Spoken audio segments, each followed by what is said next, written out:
So, in a recent landmark study on cancer detection, researchers were looking at this highly advanced artificial intelligence model, and it was analyzing lymph node images to detect metastatic breast cancer. Right, a very complex task. Exactly. And working entirely on its own, the AI misdiagnosed patients about 7.5% of the time, which, sounds okay until you look at the control group. Right, the human doctors. Yeah. The expert human pathologists doing the exact same task, they only misdiagnose patients 3.5% of the time. But here is the really crazy part. When the hospital designed a workflow that forced the human and the AI to collaborate, the error rate plummeted to 0.5%. Wow. Yeah, that's an 85% reduction in errors compared to just the human doctor alone. Which honestly completely shatters the dominant narrative we see every day. I mean, the headlines constantly scream that, knowledge work is dead and the machine is coming to take your chair. Yeah, totally. But that 85% reduction wasn't achieved by firing the pathologist. It was achieved by engineering this highly specific partnership. And that partnership is, well, that's the entire focus of our deep dive today. We're looking at a fascinating paper by Jonathan H. Westover, and it's titled The Centaur Organization, Designing Human AI Symbiosis. A great paper. It really is. And our mission today for you listening is to basically cut through the panic-inducing Silicon Valley hype. We want to show you how the most successful cutting-edge companies are actually designing for complementarity. Yeah, they aren't looking for a cheap substitute for human labor. Right. They're building something that looks much more like a centaur. The mythical creature, right. Yeah. Half human, half horse. Yeah. It is really the perfect visual anchor for Westover's research. You take the raw, galloping computational horsepower of an ML model. The horse part. Exactly. And you seamlessly fuse it with the uniquely human upper half. Yeah. The empathy, the strategic vision, the complex contextual judgment. Right, yeah. And Westover pulls from this deep well of management and information systems data to demonstrate that this isn't just some, science fiction thought experiment. It's real. It's the defining practical management challenge of the next decade. Because executives who view AI merely as a mechanism for headcount reduction, well, they're playing a losing game. Durable, long-term value comes from symbiosis. So let's look at the hard performance data backing that up, because that breast cancer study, it isn't an isolated incident. The very concept of a centaur in this context actually goes back to the chessboard. Oh, right, Kasparov. Yeah. After Garry Kasparov famously lost to IBM's Deep Blue, he didn't just conclude that human chess players were suddenly obsolete. He actually helped pioneer Centaur chess, which is a format where humans and machines team up. And the results of that were wild. Completely wild. What the data showed empirically was that a relatively average human paired with a capable algorithm could routinely demolish a standalone supercomputer, and they would absolutely crush a standalone human grandmaster. And we see the exact same phenomenon playing out in high-stakes finance, too. I mean, consider the venture capital world, right? Yeah. Which is notoriously dependent on human intuition and, networking. Oh, yeah. Lots of gut feelings in VC. Exactly. But a firm called Correlation Ventures managed to compress their entire investment evaluation cycle down to a mere 2 weeks. 2 weeks? That's insane. Right. And they did it by applying predictive AI to crunch massive historical data sets. So financial metrics, market trends, founder histories, all that stuff. But, and this is the key, they actively retained holistic human review for the final shortlisted opportunities. So the AI does the heavy lifting up front. Yes, it acts as a massive filtration system, which allows the humans to apply their judgment only where it matters most. Okay, let's unpack this for a second, because I'm going to put myself in the shoes of a ruthless corporate executive, all right? Uh-oh. Okay, go for it. If I'm looking at my quarterly P&L statement, automation is supposed to be fundamentally about efficiency and cost saving, right? So why wouldn't I just fire the entire pathology department or all those junior VC analysts? Wait, hear me out. I take the slightly worse 7.5% error rate from the AI, but I save tens of millions of dollars in salaries and benefits. Isn't insisting on keeping the human in the loop kind of like, I don't know, buying a $20,000 industrial dishwasher but demanding your staff scrub all the plates by hand first? I mean, that perspective is incredibly common, but the paper explicitly warns against it. Westover references the dangers of Taylorism, which, if you're not familiar, is that old industrial-era obsession. The assembly line stuff, right? Exactly. Heavily documented by researchers like Mumford back in 1994. It's this obsession with breaking jobs down into tiny, repetitive, mindless tasks just to squeeze out a few pennies of short-term efficiency. Right. And the initial cost savings you get from pure labor substitution, they're a mirage. A mirage because the quality of the work degrades. Because organizations are complex sociotechnical systems, right? Yeah. Slashing headcount for the sake of an immediate P&L boost is deeply corrosive over a 5-year horizon. How so? Well, when you simply substitute humans with algorithms, you erode all the tacit organizational knowledge, that unwritten, intuitive know-how that keeps a company functioning when things don't go according to plan. Oh, like when the manual doesn't cover the problem? Precisely. Well, Furthermore, contemporary AI systems, they don't operate in a vacuum. They depend on continuous human input. They need people to provide training data, to evaluate bizarre edge cases, and to interpret whether a model's output is actually actionable in the real world. so if you fire everyone, the machine eventually breaks anyway. Right. If you eliminate the human workforce, the AI's performance eventually degrades, the informal networks that coordinate real work just collapse, and you're left with a completely hollowed-out company. Okay, but that creates a really interesting logistical problem then, because if keeping the human in the loop is the ultimate goal to prevent that collapse, how do you actually divide the labor? That's the million-dollar question. Right, because you can't just split a job down the middle and tell the algorithm, hey, take the morning shift. Let's imagine a business as a high-stakes Michelin star restaurant. We have to figure out who is doing what. Like in a kitchen, you don't have the head chef and the prep cook both chopping the same onion. No, of course not. You divide the labor based on the nature of the task. Exactly. So how do we do that with AI? Well, the paper relies on a framework by Jarrahi that does exactly this. But instead of dividing physical tasks like chopping onions, it surgically decomposes the cognitive decision-making process itself. Okay, I like where this is going. So Jarrahi breaks organizational challenges down into 3 categories. You've got complexity, equivocality, and uncertainty. And your restaurant analogy actually maps onto these perfectly. Oh, awesome. Okay, let's build that out then. So in my kitchen scenario, the AI is the ultimate prep cook handling the complexity. It's stationed in the back, slicing 1,000 onions in exactly 60 seconds. I'd like to see that. Right. It's monitoring the thermodynamics of 6 different ovens simultaneously, and it's cross-referencing the pantry inventory against literally every recipe ever written in human history. A human brain just cannot hold that many variables at once. Exactly. That is the literal definition of complexity. Too many interconnected variables, massive data sets, and the need for high-speed information retrieval. AI undoubtedly wins there. Okay, but the human is the head chef handling the equivocality. And equivocality, that's about divergent interpretations, right? Like when the facts are clear, but people disagree on what they actually mean. Right, the subjective stuff. Yeah. So the head chef is tasting the soup. They know the city's most brutal food critic is sitting out there at table 4. They understand the culinary vibe of the neighborhood, and they have to negotiate with the sous chef about whether the dish needs more salt. The AI prep cook, it can't taste the culture of the dining room. Humans win equivocality because we excel at negotiation, at coalition building, and persuasion. And what happens when the power suddenly goes out in the middle of a Friday night dinner rush? Well, the human navigates the uncertainty, right? There's no historical data for a localized blackout on a Friday night with a VIP in the house. You just have to use your gut, grab some candles, and lead the staff. That is uncertainty in Jarrahi's framework. It is fundamentally about missing information. There's no precedent, so the AI cannot calculate a probability. Makes sense. Humans rely on intuition trained by years of messy, tacit experience to fill in those gaps. And we see this exact division of labor implemented brilliantly at Memorial Sloan Kettering in their work with IBM Watson, which Westover details pretty heavily in the paper. Oh, right. They effectively built our Michelin star kitchen, but inside an oncology ward. Exactly. So I imagine Watson was acting as the prep cook, taking on all the massive complexity of medical data. It had to. I mean, no single human oncologist can read the thousands of medical research articles published every single month, review decades of electronic medical records, and synthesize a lifetime of clinicians' notes. Yeah, that's impossible. Right. So Watson parsed all that complexity to discern really subtle cancer patterns and suggest potential courses of treatment. It handled the variables.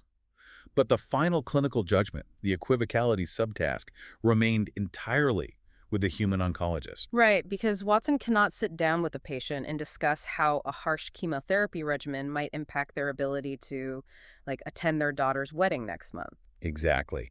The human doctor takes over to weigh those personal values. They evaluate the patient's emotional state, their family support system, their unique tolerance for A risk. human element. Right.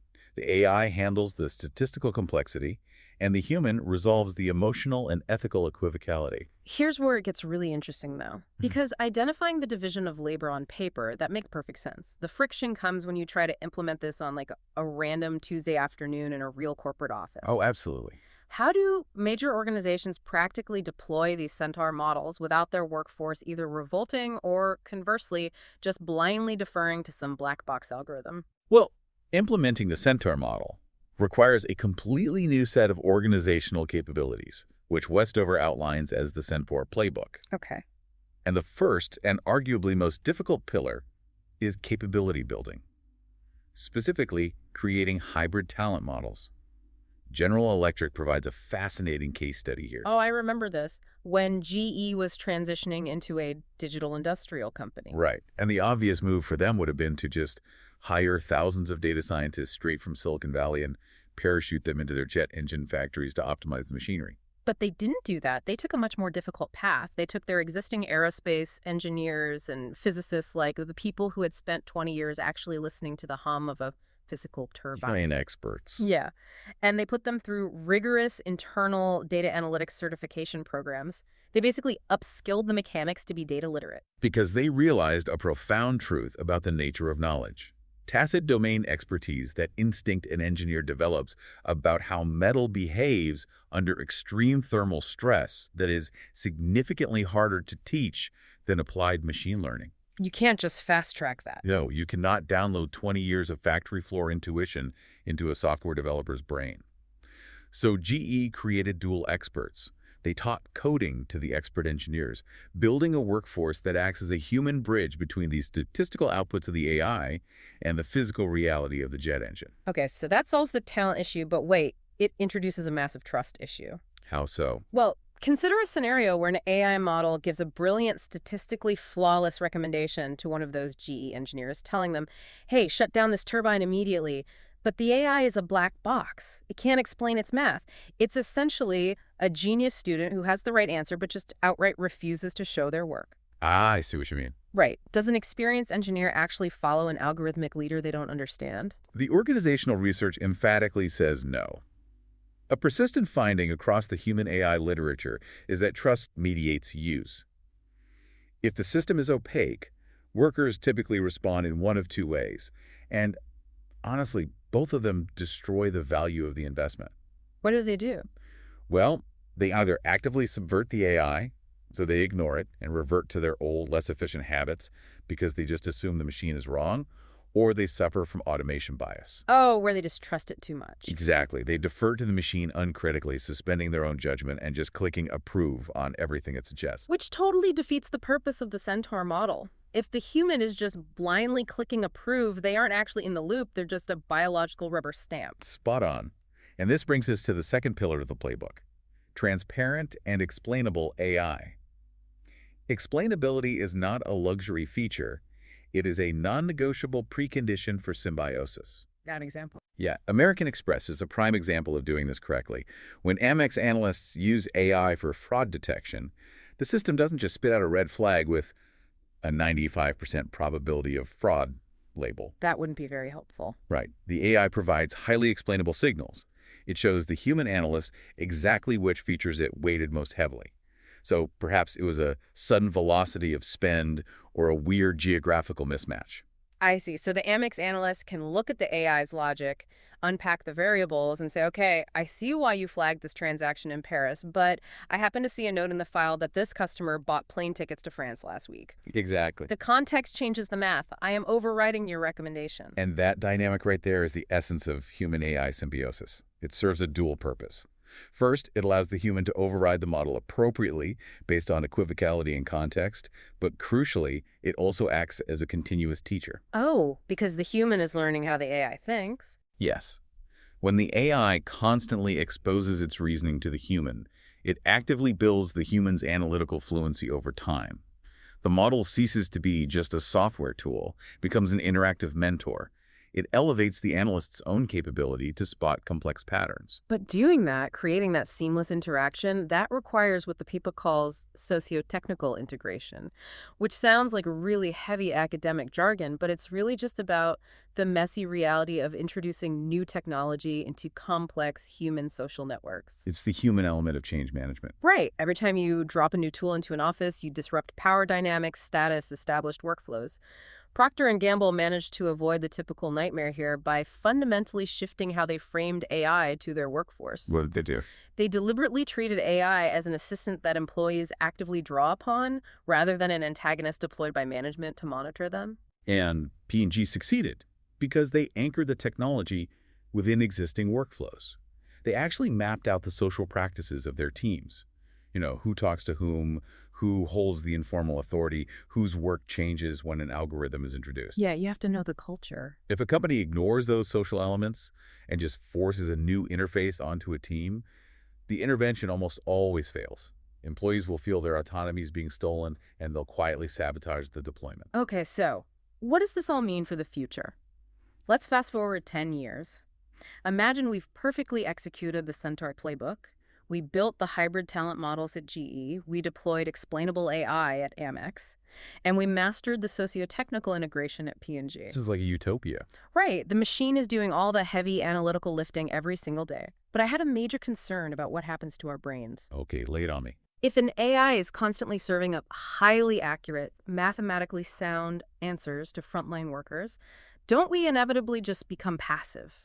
Like if human intuition is a muscle trained on making difficult decisions, doesn't relying on a machine to handle all the complexity put a cast on that muscle? Won't our gut feelings slowly atrophy? That cognitive atrophy is the single most critical risk of the AI era. It really is. And it's why Westover's final and most urgent recommendation demands the active stewardship of human intuition and judgment. So we have to protect it.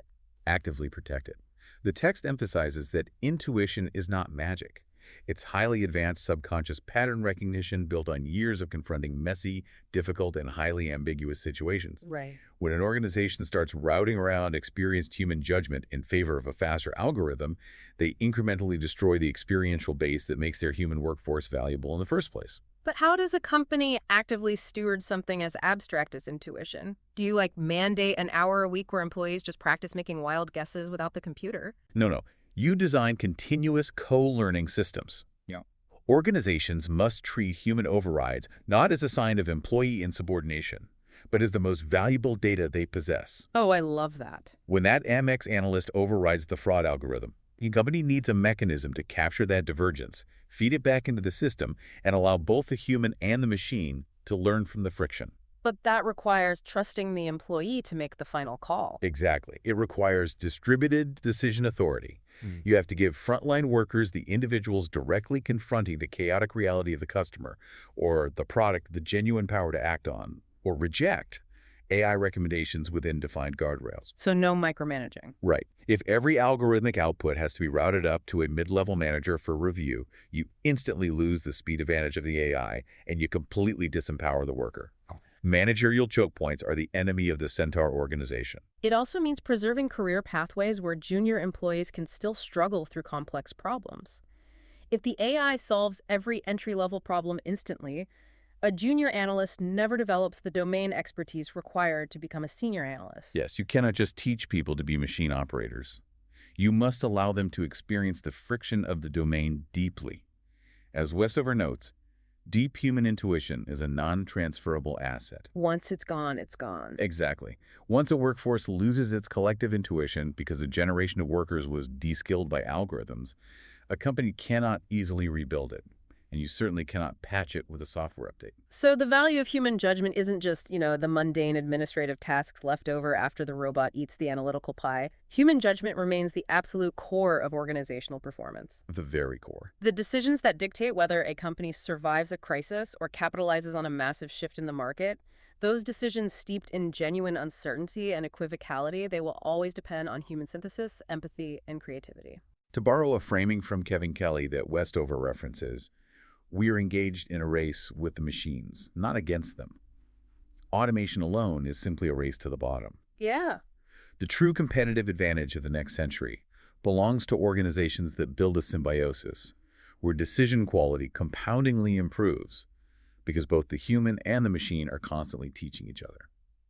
So, as you listening look at your own career and your daily tasks, remember that as artificial intelligence inevitably absorbs more of the raw complexity, the data crunching, the summarizing, the sorting, your unique, irreplaceable value It shifts. evolves. Right. Your superpower lies in leaning hard into equivocality and uncertainty. It's your ability to read a room, to persuade a skeptical client, to navigate office politics, and to lead a team through a crisis when there is absolutely no historical data to rely on. You are the head chef.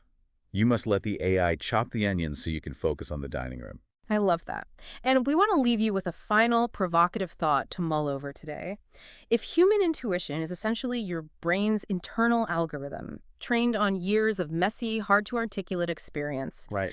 and if AI is successfully taking over the routine, predictable tasks that used to provide that training, what new, complex, and highly ambiguous experiences do you need to actively seek out starting tomorrow just to ensure your own human algorithm stays sharp and irreplaceable? That's the real question. Usually when we think about the future of work, there is this expectation of clinical precision. But as we've seen today in this deep dive, the landscape of the future, whether it's in a hospital ward or a corporate boardroom, is beautifully murky. Let the machines handle the clean lines. Your job is to master the muddy waters. An essential challenge for all of us.